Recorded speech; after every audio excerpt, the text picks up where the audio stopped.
हाँ जी, साਰਿਆਂ ਨੂੰ ਮੇਰੇ ਵੱਲੋਂ ਪਿਆਰ ਭਰੀ ਸਤਿ ਸ੍ਰੀ ਅਕਾਲ, ਆਦਾਬ और राम राम नमस्कार।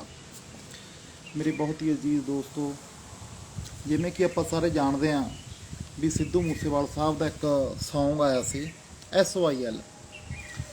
ਚਲੋ ਉਹ ਜਿੰਦਾ ਸੀ ਔਰ ਉਹਨਾਂ ਦੀ ਡੈਥ ਹੋ ਗਈ। ਡੈਥ ਹੋਣ ਤੋਂ ਬਾਅਦ 'ਚ ਉਹਨਾਂ ਦੀ ਜਿਹੜੀ ਟੀਮ ਸੀਗੀ, ਉਸ ਟੀਮ ਨੇ ਉਹ ਗੀਤ YouTube ਦੇ ਉੱਤੇ ਆਵਾਮ ਦੇ ਸਾਹਮਣੇ, ਜਨਤਾ ਦੇ ਸਾਹਮਣੇ, ਮੈਂ ਸਮਝਦਾ ਜਨਤਾ ਦੀ ਕਚਹਿਰੀ 'ਚ ਪੇਸ਼ ਕਰ ਦਿੱਤਾ। ਹੁਣ ਲੋਕਾਂ ਨੇ ਦੇਖਣਾ ਵੀ ਲੋਕ ਉਸ ਸੌਂਗ ਨੂੰ, ਉਸ ਗੀਤ ਨੂੰ ਕਿਵੇਂ ਲੈਂਦੇ ਨੇ। ਜਿੱਥੇ ਤੱਕ ਕਿ ਮੇਰੀ ਸਮਝ ਆ ਜਿਹੜੀ, ਮੈਂ ਆਪਣੇ ਆਪ ਇਹ ਸਮਝਦਾ ਵੀ ਜਿਹੜਾ ਸੰਗੀਤ ਆ, ਸੰਗੀਤ ਸਿਰਫ ਰੂਹ ਦੀ ਖੁਰਾਕ ਆ, ਹੋਰ ਇਹਦੇ ਕੋਈ ਮਾਇਨੇ ਨਹੀਂ ਹੈਗੇ। ਅਤੇ ਜਿਵੇਂ ਕਿ ਆਪਾਂ ਦੇਖਦੇ ਹਾਂ, ਇੱਕ ਕਿਰਦਾਰ ਹੁੰਦਾ, ਬਨਾਵਟੀ ਕਿਰਦਾਰ ਕਹਿ ਲਈਏ ਆਪਾਂ, ਪਰਦੇ ਦੇ ਉੱਤੇ ਪੇਸ਼ ਕਰਦੇ ਨੇ ਅਤੇ ਸਾਨੂੰ ਅਸਲੀਅਤ ਲੱਗਣ ਲੱਗ ਜਾਂਦੀ ਹੈ। ਪਰ ਕਈ ਵਾਰ ਜਿਹੜਾ ਪਾਤਰ ਹੁੰਦਾ, ਜਿਹੜਾ ਰੋਲ ਕਰਦਾ, ਜਿਵੇਂ ਸੰਜੇ ਦੱਤ ਹੋ ਗਿਆ, ਉਹਨੇ ਵੀ ਇੱਕ ਰੋਲ ਕਰਿਆ ਸੀਗਾ। ਉਸ ਰੋਲ ਨੂੰ ਉਹਨੇ ਹਕੀਕਤ 'ਚ ਤਬਦੀਲ ਕਰਨ ਬਾਰੇ ਸੋਚਿਆ ਔਰ ਉਹਨੂੰ ਦੇਖੋ 7-8 ਸਾਲ ਸਜ਼ਾ ਭੋਗਣੀ ਪਈ। ਇੱਕ 56 ਰਾਈਫਲ ਉਹਦੇ ਕੋਲੋਂ ਫੜੀ ਗਈ ਸੀਗੀ।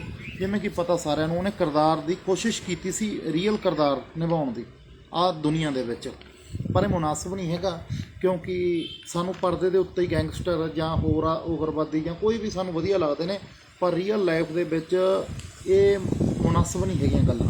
ਸੋ ਉਹਨੇ ਜਿਵੇਂ ਸਿੱਧੂ ਮੂਸੇਵਾਲ ਸਾਹਿਬ ਨੇ ਵੀ ਰੀਅਲ ਲਾਈਫ ਦੇ ਵਿੱਚ ਅਤੇ ਇੱਕ ਸਿੰਗਰ ਤੋਂ ਇੱਕ, ਮੰਨ ਲਓ ਵੀ ਤੁਸੀਂ ਦੂਸਰਾ ਰਸਤਾ ਚੁਣਿਆ, ਸੋ ਉਹਦਾ ਅੰਜਾਮ ਬੜਾ ਗਲਤ ਹੋਇਆ।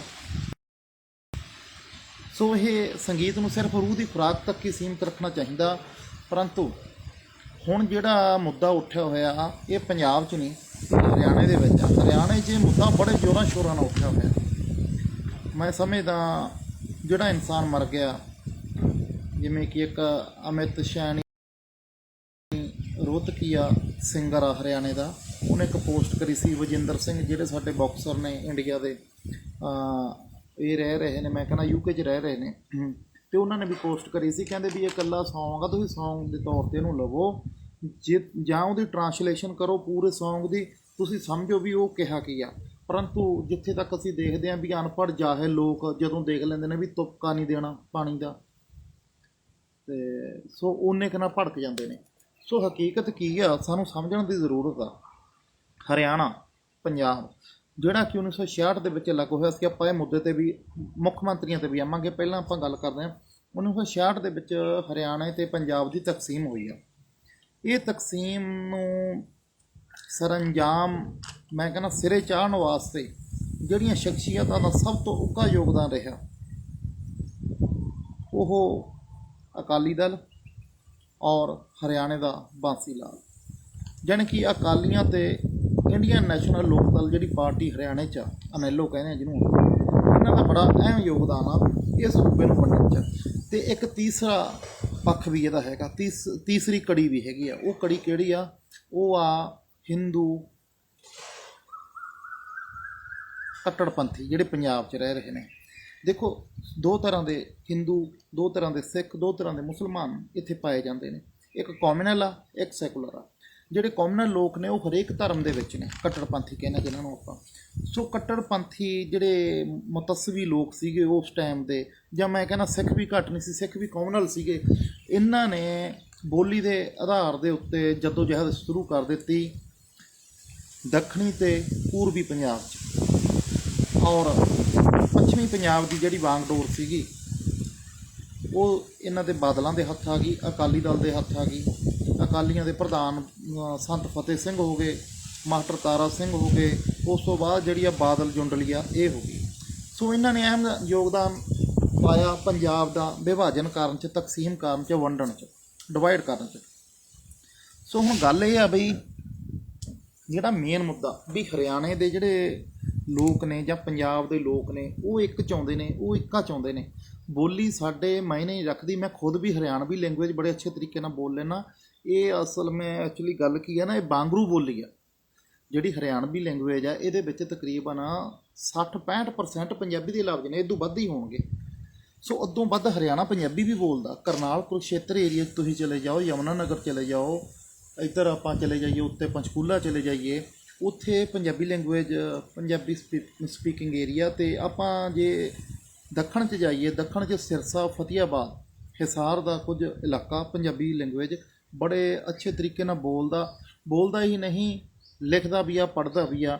ਜਿਹੜਾ ਸਿਰਸਾ ਡਿਸਟ੍ਰਿਕਟ ਹੋ ਗਈ, ਆਪਣੇ ਹਿਸਾਰ ਡਿਸਟ੍ਰਿਕਟ ਹੋ ਗਈ, ਫਤਿਆਬਾਦ ਹੋ ਗਿਆ, ਇਹਨਾਂ ਜ਼ਿਲ੍ਹਿਆਂ ਦੇ ਵਿੱਚ। ਸੋ ਕਹਿਣ ਤੋਂ ਭਾਵ ਇਹ ਪੰਜਾਬੀ ਨਾਲੋਂ ਵੱਖਰੇ ਨਹੀਂ ਹਨ। ਹੁਣ ਮਸਲਾ ਕੀ ਆ ਵੀ ਇਹ ਅਲੱਗ ਹੋਏ ਨੇ ਸੂਬੇ, ਪਰ ਜਿਹੜਾ ਅੱਜ ਦਾ ਯੂਥ ਆ, ਜਿਹੜੀ ਜਾਟ ਕਮਿਊਨਿਟੀ ਆ ਹਰਿਆਣੇ ਦੇ ਵਿੱਚ, ਉਹ ਚਾਹੁੰਦੀ ਆ ਵੀ ਸਾਨੂੰ ਮੁੜ ਕੇ ਇੱਕ ਕੀਤਾ ਜਾਵੇ। ਜਿਵੇਂ ਕਿ ਦੀਪਕ ਫੌਜੀ, ਸਰਦਾਰ ਮਨੋਜ ਸਿੰਘ ਦੂਹਨ, ਜਿਹੜੇ ਕਿ ਸਿੱਖ ਧਰਮ ਉਹਨਾਂ ਨੇ ਅਡੋਪਟ ਕਰ ਲਿਆ, ਸਿੱਖ ਬਣ ਚੁੱਕੇ ਨੇ, ਸੁਪਰੀਮ ਕੋਰਟ ਦੇ ਵਕੀਲ ਵੀ ਰਹੇ ਨੇ ਉਹ। ਅਤੇ ਜਾਟ ਆਰਕਸ਼ਣ ਅੰਦੋਲਨ ਜਿਹੜਾ ਚੱਲਿਆ ਸੀ 2016 'ਚ, ਰਿਜ਼ਰਵੇਸ਼ਨ ਨੂੰ ਵੀ, ਜੱਟਾਂ ਨੂੰ ਰਿਜ਼ਰਵੇਸ਼ਨ ਦਿੱਤੀ ਜਾਵੇ ਹਰਿਆਣੇ 'ਚ, ਉਹ ਅੰਦੋਲਨ ਦੇ ਵਿੱਚ ਵੀ ਉਹਨਾਂ ਦਾ ਬੜਾ ਅਹਿਮ ਯੋਗਦਾਨ ਰਿਹਾ। ਸੋ ਹੁਣ ਸਮੱਸਿਆ ਕੀ ਆ ਵੀ ਇੱਕ ਜਮਾਤ ਪੰਜਾਬ ਔਰ ਹਰਿਆਣੇ ਦੇ ਵਿੱਚ ਉਹ ਜਮਾਤ ਆ ਜਿਹੜੀ ਹਮੇਸ਼ਾ ਹੀ ਵੰਡੋ ਅਤੇ ਰਾਜ ਕਰੋ ਦੀ ਨੀਤੀ ਅਪਣਾਈ ਹੋਈ ਹੈ ਜਿਸ ਦੀ, ਔਰ ਜਿਹੜੀ ਇਹ ਚਾਹੁੰਦੀ ਆ ਵੀ ਇਹ ਲੋਕ ਕਦੇ ਇਕੱਠੇ ਨਾ ਹੋਣ। SYL ਨਹਿਰ ਦਾ ਮੁੱਦਾ ਉਠਾ ਕੇ, ਜਾਂ ਚੰਡੀਗੜ੍ਹ ਦਾ। ਸੋ ਮੈਂ ਦੱਸਣਾ ਚਾਹੁੰਦਾ ਹਰਿਆਣੇ ਦੇ ਲੋਕਾਂ ਨੂੰ, विशेष तौर पे जाट बेल्ट में, भाई बात ऐसी है, आप पंजाब के साथ इख्तलाफात हैं आपके, आप कहते हो कि भाई पंजाब ने हमारी जो चंडीगढ़ राजधानी है उसके ऊपर कब्जा सेंटर का किया हुआ, लेकिन आप चाहते हो कि वो हरियाणा को दी जाए चंडीगढ़। बहुत अच्छी बात है, चंडीगढ़ के मुद्दे पर आप कह रहे हो कि हमें चंडीगढ़ दिया जाए, बहुत अच्छी बात है, मैं इसकी विरोधता नहीं करता, ठीक है भाई। तो मैं एक आपको बात समझानी चाहता हूँ। जब प्रताप सिंह कैरों मुख्यमंत्री बने हैं 23 जनवरी 1956 को, ये मुख्यमंत्री बने थे यूनाइटेड पंजाब के, जिसमें हिमाचल प्रदेश, हरियाणा और पंजाब शामिल था। 1956 में जब ये CM बने पंजाब के, उस वक्त जवाहरलाल नेहरू जिंदा थे और इंदिरा गांधी। इन्होंने एक डिमांड करी प्रताप सिंह कैरों से। तो मैं आपको एक चीज़ बताऊं, प्रताप सिंह कैरों से जो मुख्यमंत्री पहले रहे हैं, उन मुख्यमंत्रियों के बारे में भी ज़रा आप ध्यान से मेरी बात सुनना, जो मैं समझाना चाहता हूं आपको, क्योंकि लोग आज भी धर्मों के नाम पर बटे हुए हैं। पंजाब का जो पहला चीफ मिनिस्टर हमारा जो बना है, वो 15 अगस्त 1947 को बना है। 1900 अप्रैल महीने में 1949 तक ये रहा है, 1949 तक। ये तकरीबन 1 साल 8 महीना कार्यकाल बनता। उदों बाद भीम सैन सच्चर बना, इनका कार्यकाल जो है वे 6 मंथ का था। मतलब उसके बाद हमारे जो CM बने, नेक्स्ट CM, तीसरे CM, वो बने थे गोपी चंद भार्गव, ये 10 महीने कार्यकाल कर पाए। उसके बाद फिर यहाँ प्रेसिडेंट रूल लागू हो गया। 20 जून 1951 को प्रेसिडेंट रूल लागू हुआ और ये रहा 17 अप्रैल 1952 तक।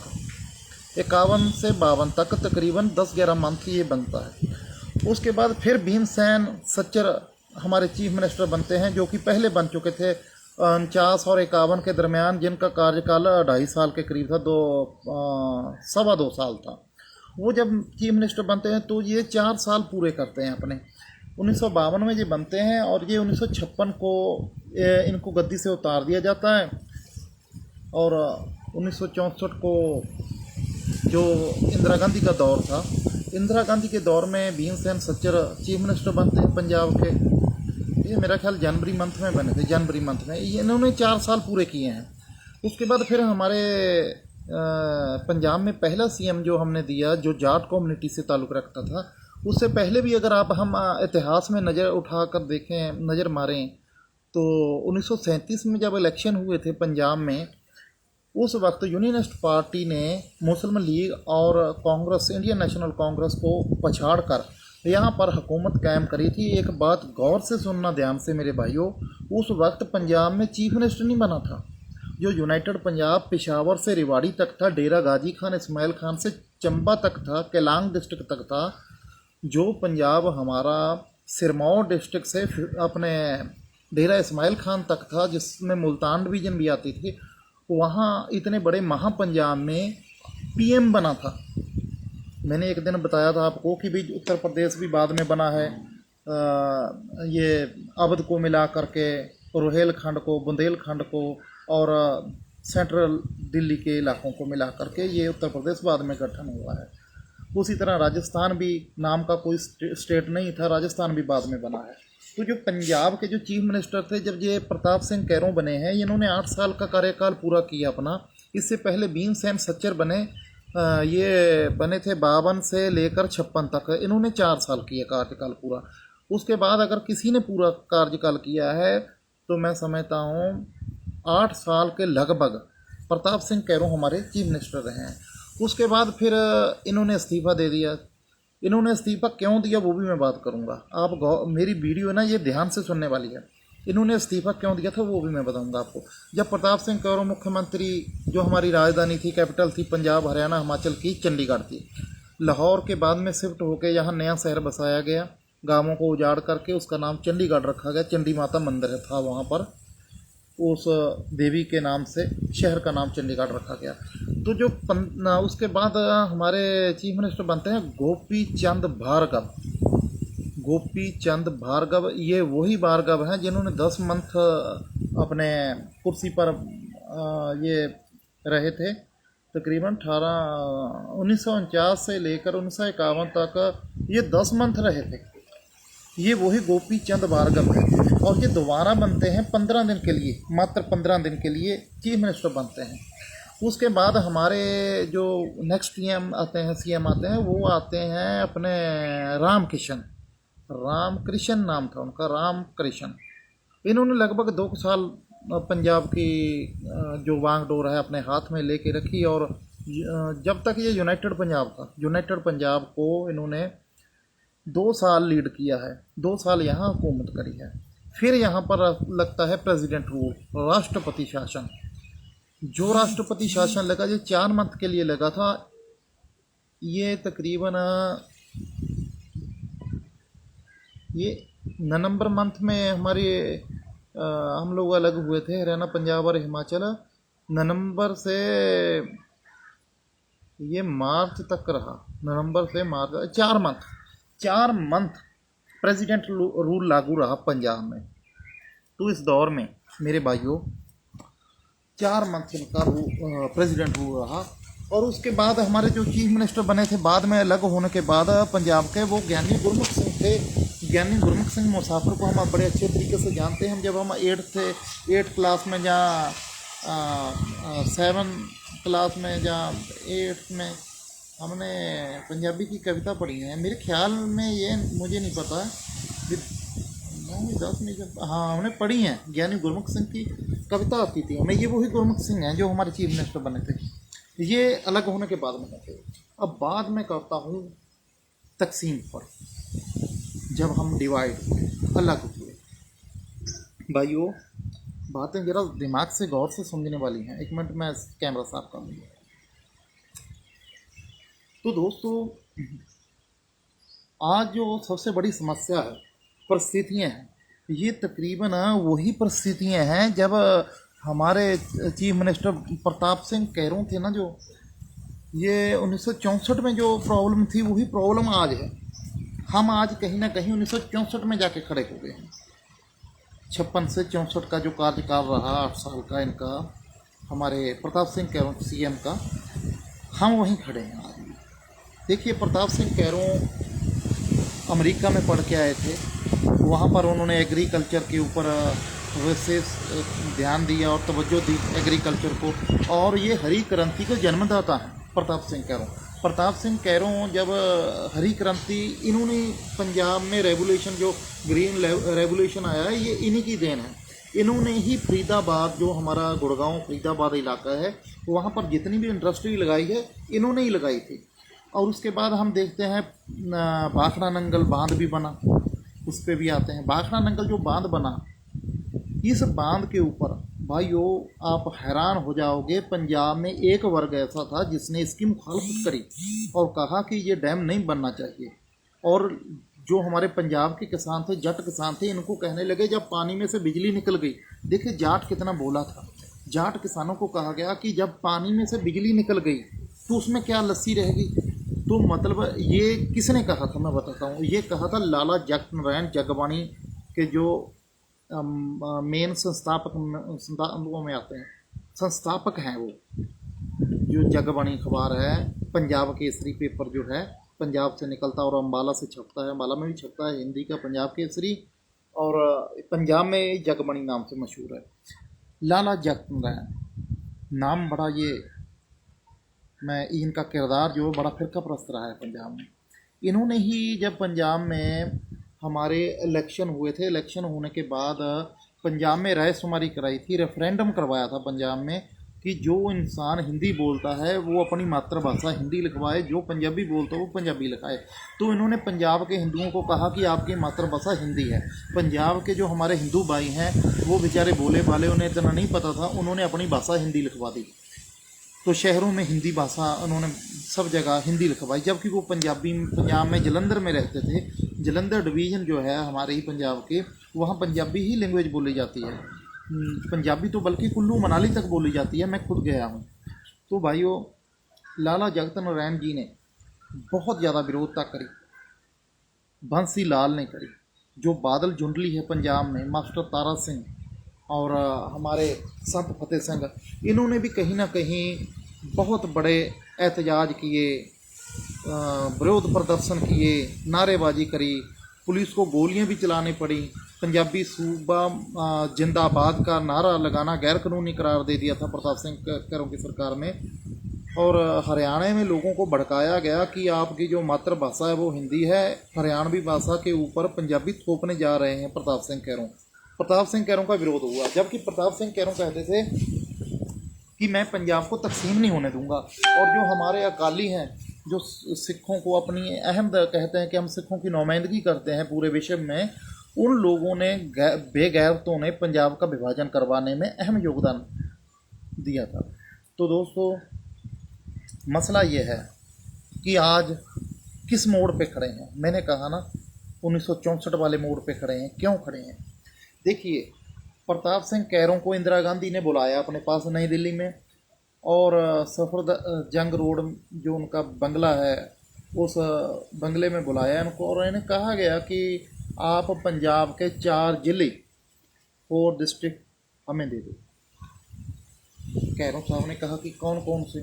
तो इन्होंने मांगा गुड़गामा, फरीदाबाद, और ये अपना झज्जर, सोनीपत, ये इन्होंने ज़िले मांगे पंजाब के।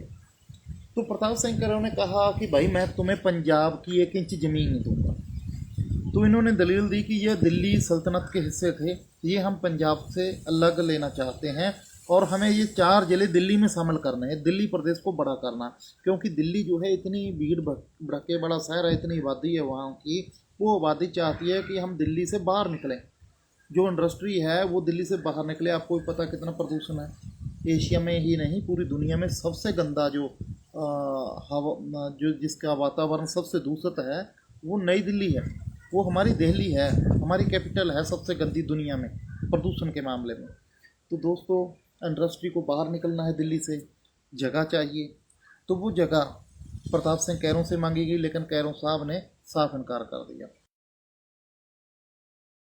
तो इंदिरा गांधी ने खुंदक खाई और प्रताप सिंह कैरों को चीफ मिनिस्टर के पद से इस्तीफा देने के लिए कहा, तो उन्होंने इस्तीफा दे दिया। प्रताप सिंह कैरों नहीं माने, उसके बाद उनका कत्ल हो गया, उनका मर्डर, प्रताप सिंह कैरों साहब का मर्डर हो गया। मर्डर जब हुआ तो उसके मामले में जो बंसी लाल है हरियाणा के, ये इनके चौटाला जो परिवार है ना, चौटाला परिवार, चौटाले का दादा था मेरा ख्याल, दादा बाप दादा, पता नहीं दादा था पता नहीं बापू था इसका, मैं यार ये भूल गया।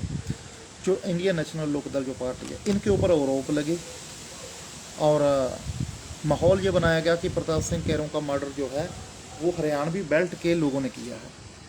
लेकिन जब उसकी तहकीकात हुई तो बंदे राजस्थान तक भी निकले। वो एक निजी रंजिश थी, वो एक निजी रंजिश के मामले में इनका कत्ल हुआ था। इनका कत्ल जब करने वाले वो हमारे पिताजी बताया करते थे, हम पहले अम्बाला में रहते थे, तो अम्बाला में वो जो मर्डर करके आए थे, हमारे भी कुछ ताल्लुकात थे उनसे, हमारे दादाजी थे वो, उनके पास आए। वो सब स्टोरी चलो फिर करेंगे बात, ये बातें ऐसी करने वाली नहीं होती। जिन्होंने मर्डर किया था, तो प्रताप सिंह कैरों इस दुनिया से रुखसत हो जाते हैं। कैरों साहब के मरने के बाद पंजाबी सूबे को इकट्ठा रखने वाला कोई शख्स नहीं रहता। इंदिरा गांधी 4 जिले मांगती है, लेकिन वो नहीं देता प्रताप सिंह कैरों। प्रताप सिंह कैरों के बाद में पंजाब की तकसीम होती है।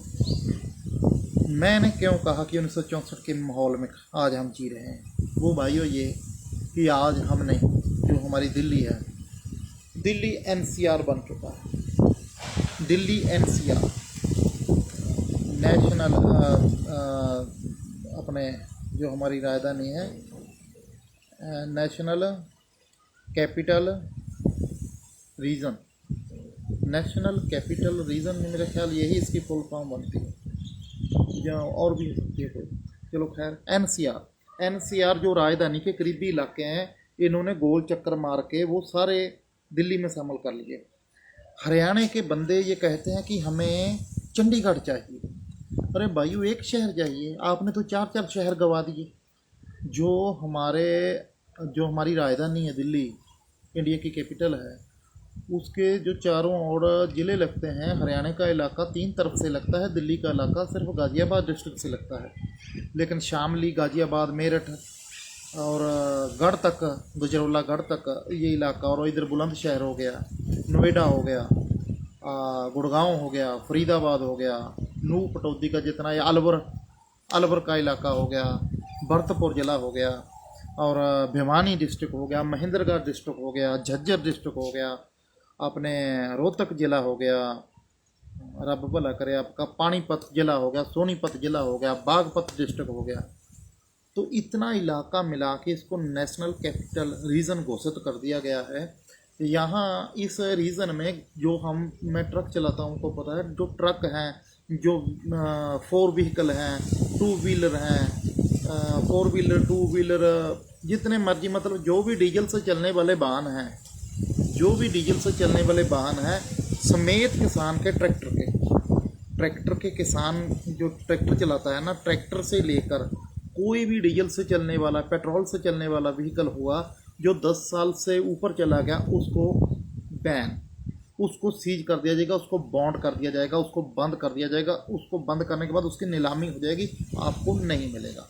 कहने का मतलब दिल्ली ने इतनी शक्ति केंद्रित की है। अभी आने वाले दौर में आप देखोगे, ये जो एनसीआर का इलाका है, यहाँ फैक्ट्रियाँ अभी भी लग रही हैं। मैं तो जाता हूँ गुड़गांव, फरीदाबाद, जो हमारा नूह पटौदी का इलाका है ना, इस एरिए में इंडस्ट्री लग चुकी है, बहुत बड़े पैमाने पर इंडस्ट्री लग चुकी है, और किसानों की ज़मीन जो है वो कौड़ियों के भाव खरीद लिए है।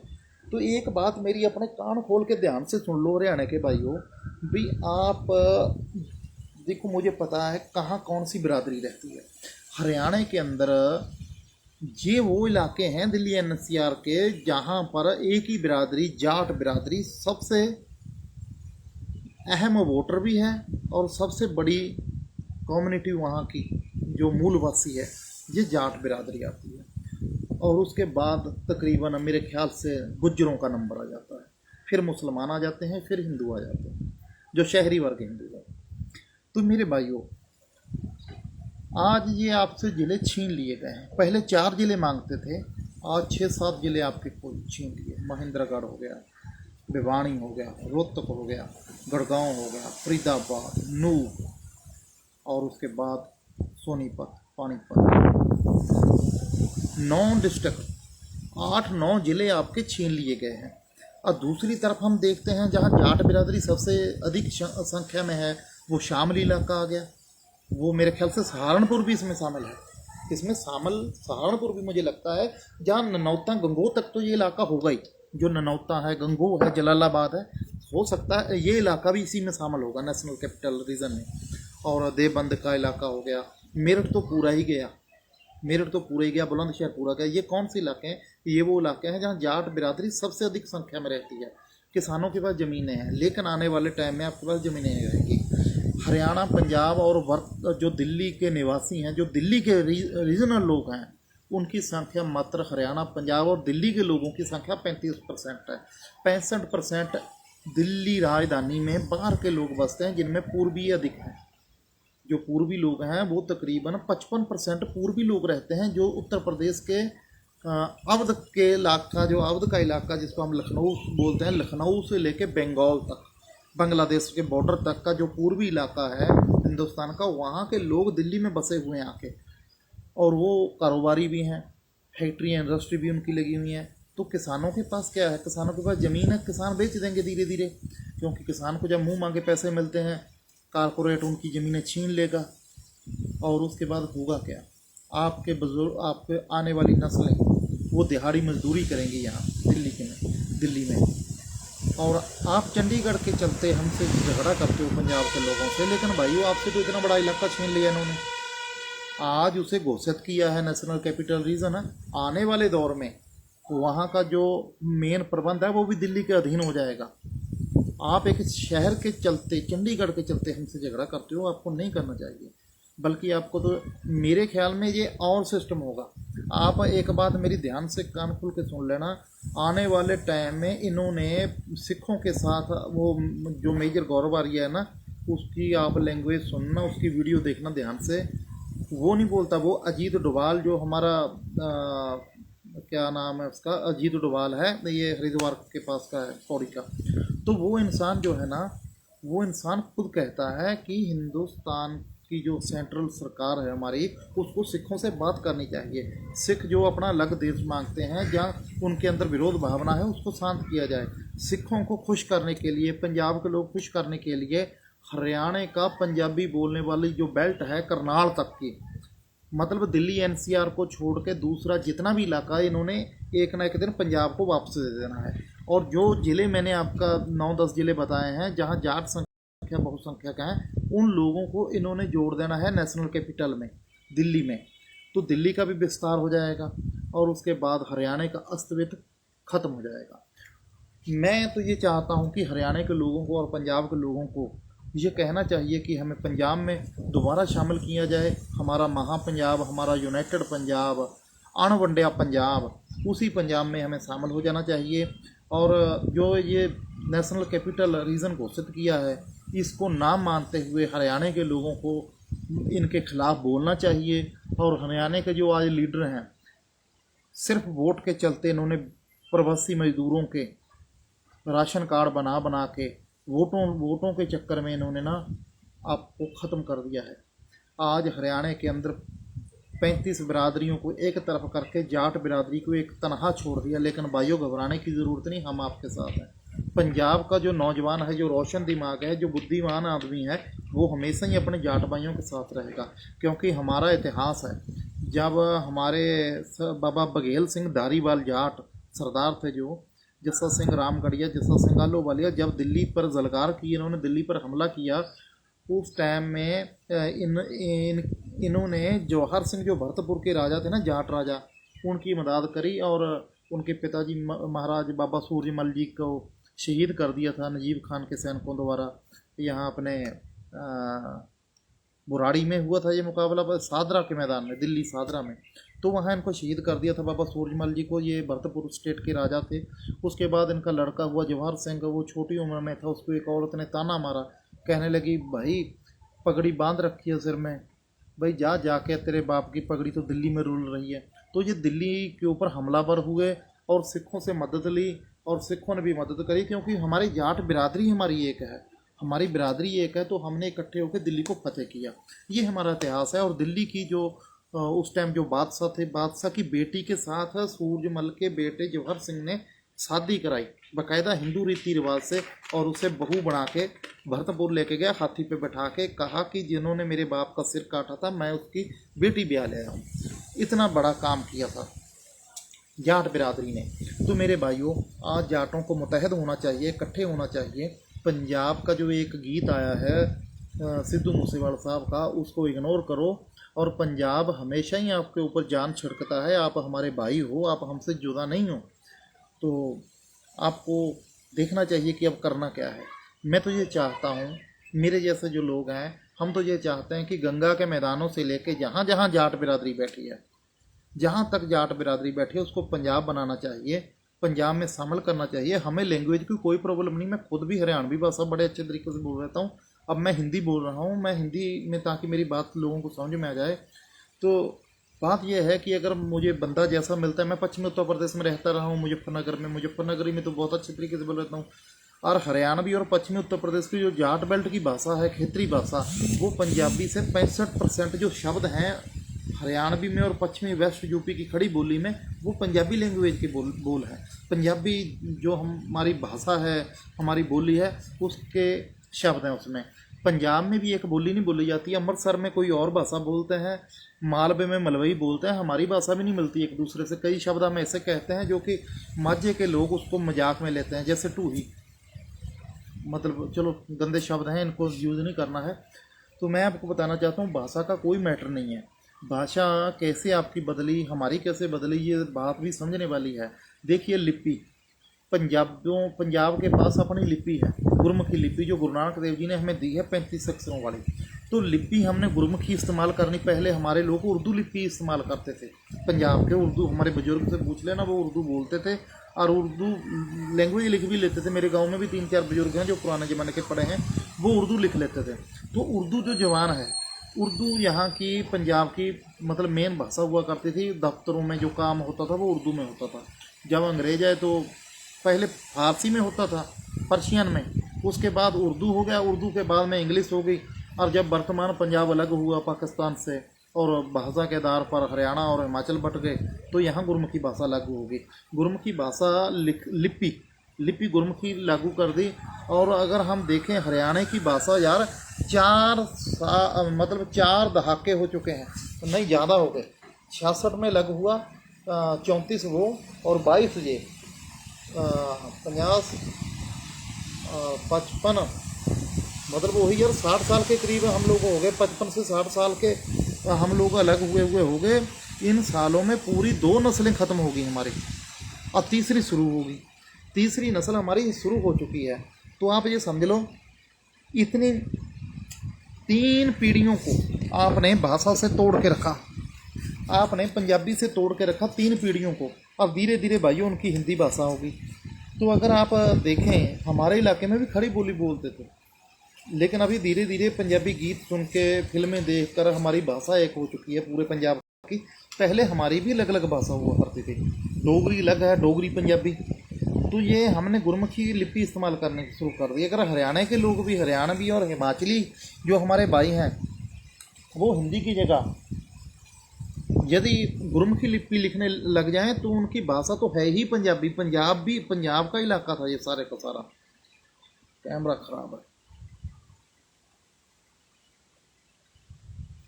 तो भाइयों, लिपि, मसला लिपि का है।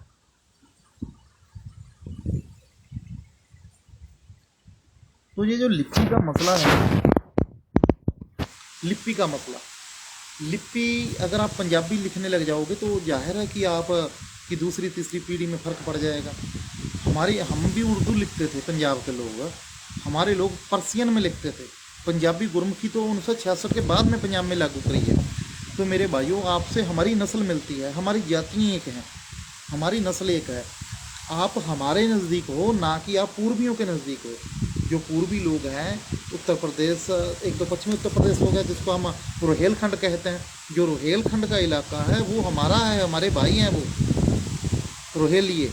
अगर आप अवध के पास जाओगे, अवध जहाँ आप उसके आगे भोजपुरी इलाके में, तो वहाँ हमारे वो भाई, देखिए इंसानियत के तौर पर हमारे सब भाई हैं, लेकिन हमारा जो खून का रिश्ता है वो रोहेलखंडियों से, हरियाणवियों से, भरतपुर वालों से है। हमारा खून का रिश्ता है उनसे, क्योंकि मैं गरेवाल जात हूँ। हमारी बिरादरी के लोग बतेरे हैं भाई, गरेवाल दुनिया भर के भरे पड़े हैं गरेवाल। तो मेरे दोस्तों, मेरे बहुत ही अजीज दोस्तों, आप ध्यान देना इस बात पे कि आपको चंडीगढ़ चाहिए, जहाँ वो 9 ज़िले जो आपने नेशनल कैपिटल के national NCR national capital region को दे दिए, जो आपने दिल्ली को सौंप दिए ज़िले अपने। प्रताप सिंह कह रहा हूँ कि यही तो लड़ाई थी कि मैं ज़िले नहीं दूंगा, 4 डिस्ट्रिक्ट नहीं दूंगा। आज वो 4 ज़िलों, छोटे छोटे ज़िले बन चुके हैं ना आजकल। पहले ज़िले बड़े थे, पहले 4 मांगते थे, आज 9 डिस्ट्रिक्ट हैं, क्योंकि डिस्ट्रिक्ट को हमने छोटे कर दिए। जैसे संगरूर डिस्ट्रिक्ट था पंजाब में, भी संगरूर का विभाजन करके इन्होंने बरनाला ज़िला बना दिया। और उसके बाद पहले इसका कुछ इलाका भूभाग संगरूर ज़िले का मानसा को दे दिया गया था, कुछ बठिंडा से लेकर वो ज़िला बनाया। उसी प्रकार संगरूर ज़िले से रायकोट तहसील काट के लुधियाना में जोड़ दी गई। ये 1960 के दशक में ये काम हुआ। रायकोट तहसील संगरूर ज़िले की थी। तो उसके बाद संगरूर ज़िले को तकसीम किया गया, अभी मरेलकोटला बना दिया, बरनाला बना दिया। तो संगरूर ज़िले में से ही जींद ज़िला निकला है। जो हरियाणा का जींद डिस्ट्रिक्ट है ना, किसी भी बुजुर्ग को पूछ लेना, वो कहेगा जींद के लोग संगरूर जाते थे, संगरूर जाते थे कोई कागजी कार्रवाई करने के लिए। तो संगरूर जो ज़िला है, इसकी 6 तहसीलें, सफ़ीदो, झुलाना, ये अपने नरवाना, जींद, एक और है उसका नाम मैं भूल गया, 6 नहीं दो और रहेगी, 2 रहेगी, उनका दिमाग से नाम निकल गया। तो 2 वो तहसीलें जोड़कर 6 तहसीलों को काट कर इन्होंने जींद जिला बना दिया, जो कि हरियाणा को दे दिया गया। तो हमारा कहीं ना कहीं आपसे खून का रिश्ता, हमारे नायक एक हैं। जब बाबा बंदा बहादुर ने युद्ध शुरू किया मुग़लों के खिलाफ, तो वो सेरी खंडा जो गांव है वहाँ फौज इकट्ठी करी, जिसमें हरियाणवी लोग शामिल थे। और उसके बाद अगर हम देखें, गुरु तेग बहादुर जी का शीश काटा गया, तो उनके पीछे मुग़ल सैनिक लग गए उनको पकड़ने के लिए। तो वो एक वड खालसा गांव है, जो हम बाईपास, जो अभी दिल्ली का रिंग रोड बना है ना, उसका नाम क्या है, KMP, कुंडली मनेसर पलवल, जो रिंग रोड बना है दिल्ली का, कुंडली मनेसर KMP रोड।